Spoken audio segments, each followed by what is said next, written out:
question about Hanon Exercises and the value of Hanon Exercises.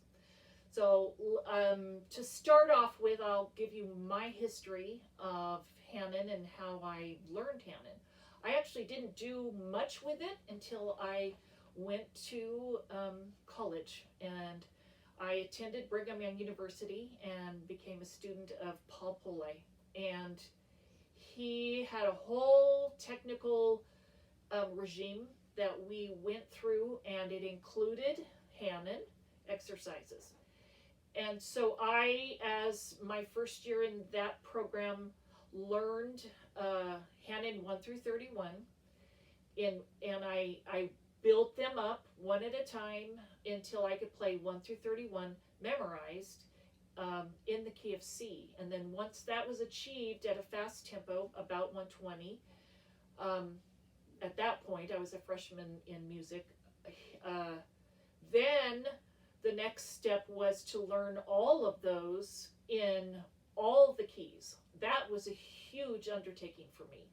I spent about 30 minutes a day on Hanon and worked very diligently, and at that point would choose a different key every week and go through all that. So that gave me all those days each week to work through whatever I needed to do to get the patterns and get the feel, as playing in different keys, like playing in D flat, feels very different from playing in the key of C.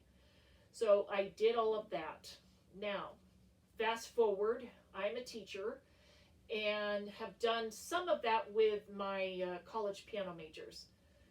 So let me bring out some points with Hanon that I believe are very important to do. In my early years of teaching, all of my students did Hanon because I did it.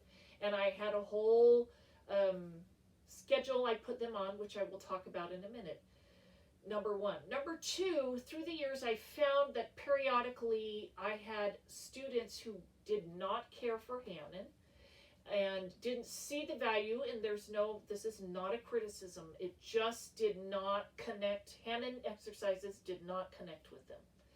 And as a teacher, I sat back and I was teaching pedagogy and I was teaching piano majors how to teach piano, and I thought, if I have a student who really cannot handle this, the mundaneness of Hanon, which for some of them it was, then I had to find something else. And so I would usually turn to the scales in various ways that I taught scales, which we will get to later. And then that seemed to fit the bill. That's number one as far as I don't want to do Hanon. So there were students who just simply didn't want to. Number two, I have always had a student or two who Hanon, no matter, and I have a very, very definitive approach on having a loose wrist and firm fingers, but a loose wrist, which I will get into later also. But the Hanon didn't serve them well, and they would experience some pain in their muscles or tendons.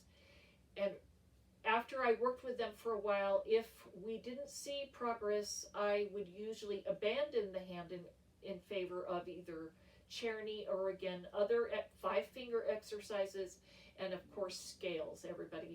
All of my students play scales. So there was that. So those are the two kind of challenges I found in teaching Hanon. I felt like I had alternatives for students, again, with various 5-finger exercises that would help them, and spending a lot more time with scales.